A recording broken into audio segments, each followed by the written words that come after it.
Have you noticed how when you see someone who is really successful, really good at doing something, chances are they spend a lot of time doing this very one thing. And you might not realize it, but these individuals have spent way too much time doing this one thing. And I often ask them the question, hey, how come you're so good at this? What did you do to get here? And every single time I get the same answer. Dude, I just practice a lot. I just do this one thing over and over again. Oh, I started when I was a little child. I started when I was a little kid and my parents took me to this place and I learned to do this thing and now I've just kept at it for years and now I'm here. Or maybe they will say something like, "Oh, I used to do this different thing and that has helped me to do this one thing." It's one or the other. They have done something that helped them with this very one thing, or they have just been consistent at this one thing for years on end. Moral of the story is, if you want to get good at something, you've got to put in sufficient amount of time. Now, this is the thing. We are all wonderfully made by God, and we are all wonderfully made to be different and unique in our own ways. But not all of us are made to be useful. Let me tell you that. Some people might only take a little bit of time to learn something and become, a prodigy at that one thing, an expert, if you will. While some others spend hours, days, months, years plugging away at this one thing, and it seems futile. They never get better. They might get a little bit better. They certainly have gotten better than where they started, but compared to everybody else, they're nowhere, man. Some people, they only spend a little bit of time and they already are ahead of everybody else. I believe that God has a unique gift to each and every single one of you. You need to find out what it is and do well at it. And that is your gift back to God. God has blessed you with something, and how well you are at doing that one thing, that's your gift back to God. Let me tell you a little story. As little children, my sister and I, we got sent to music and art school at a young age by my parents. They wanted us to be well-rounded individuals.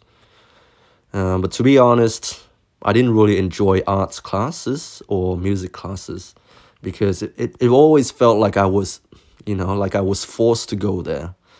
I didn't choose to go to art school or music school out of my own volition. It always felt forced, like my parents, they expect something out of us.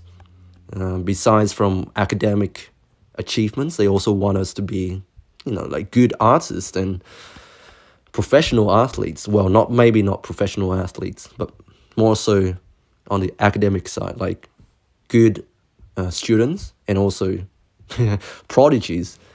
But I never really enjoyed the music classes. So first they took us to singing classes, and that was trauma-inducing. Standing up in front of all of these kids singing la la la la la la la la la la. That was trauma-inducing for me. I could never feel comfortable doing it. Next up, they took us to organ school, playing keys. And I didn't enjoy it either.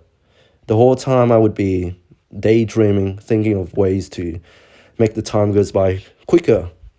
My dad used to play the acoustic guitar.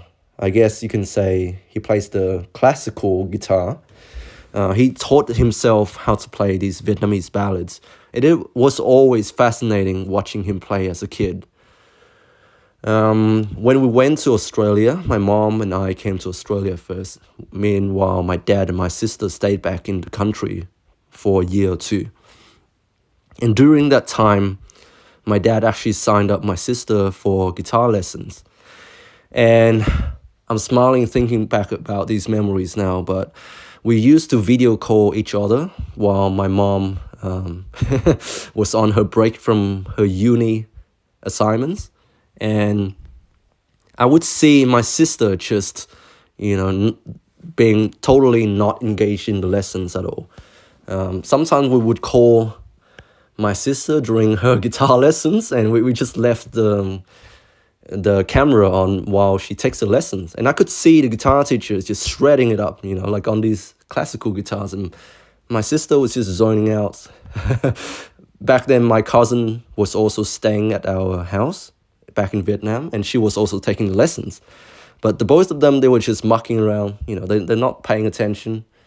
And the guitar teacher, I don't know if he was a bad guitar teacher or whatever. I don't know why my sister didn't take it seriously, but yeah, you could see that she was not in it. And I have to tell you, my sister is very smart. She's very quick at learning stuff. She's way smarter than me. Maybe being a girl helps. Maybe that's why she's smarter than me. I don't know. Whether it was something that she was born with or through her hard work, she was smarter than me.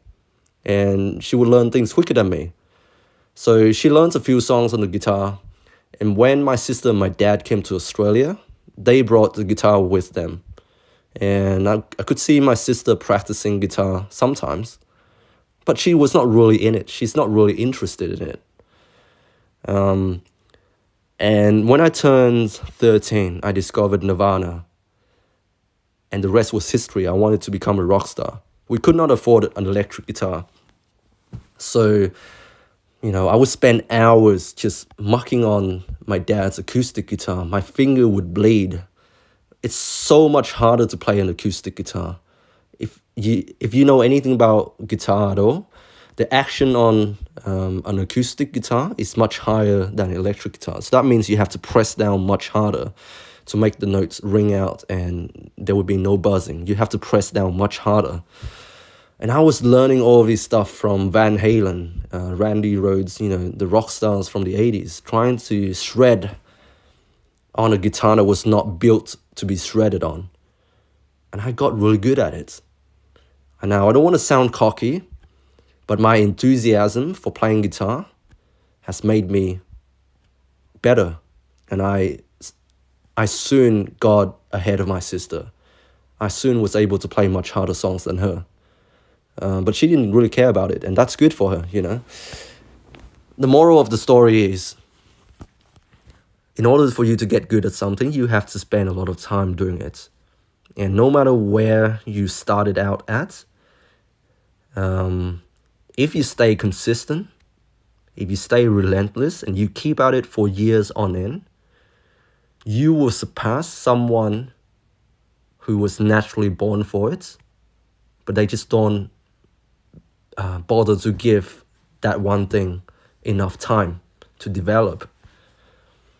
Let's take the gym, for example.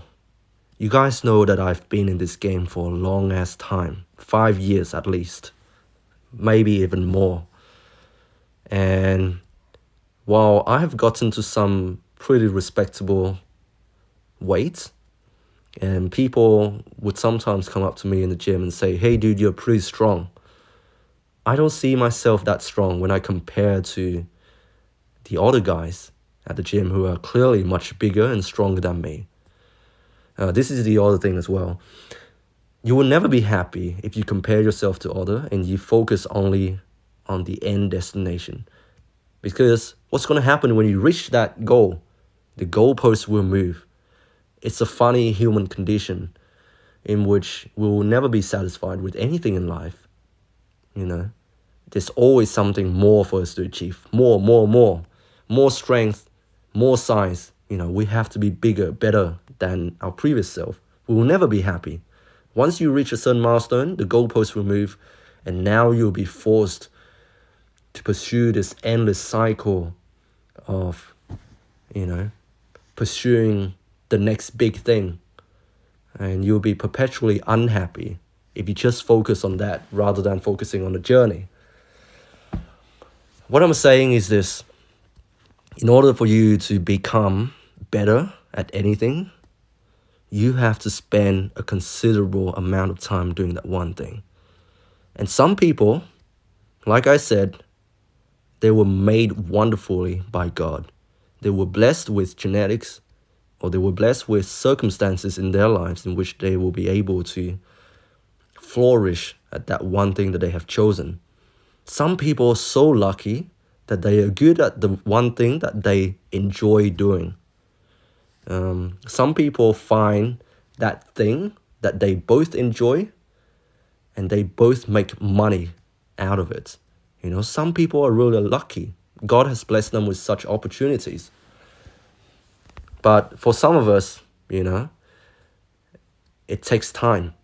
And sure, you might not be the best, but you've put enough time into it, you will be able to surpass the guy who was naturally gifted at this, but they just gave up for whatever reason.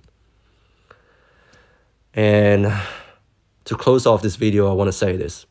I truly think that no matter what program you're on right now, no matter what type of training modality you subscribe to, it will probably work if you just stay consistent with it. People downplay the effects of enjoyability on long-term progress and consistency.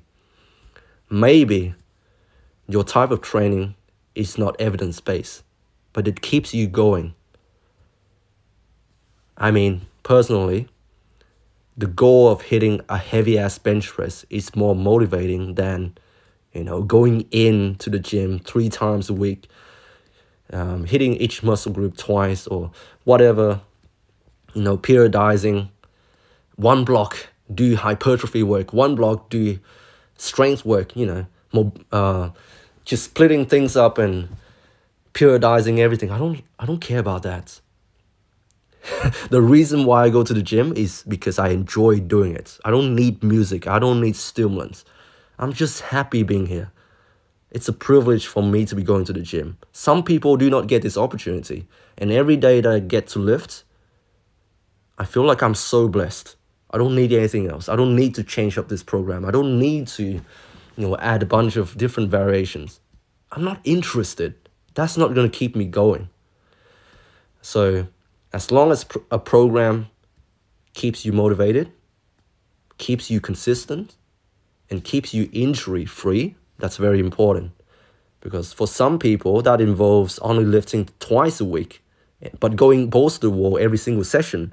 But for some people like me, I like to spread it out. I like to go more often, but maybe lift a bit less, maximal weight. I like the aspect of practicing the movement. Just like anything in life, just like playing the guitar, just like skateboarding. The more that I can do something without getting injured and being adequately recovered from, the better I am at it. That's my mentality. And that's why I go to the gym so damn much, because I want to practice. But anyways, like I said, if you want to get better at something, you have to spend a lot of time doing it. And for some people, that might mean you spend more time than other people because you're not gifted at it. But I promise you, if you stay consistent, you will get better and you will reach your potential, whatever that might be. Don't focus on the other people around you. You will get better. And that's the main thing. Anyways, if you made it this far, thank you for listening. Stay strong. God bless. I love you all. And I'll speak to you soon.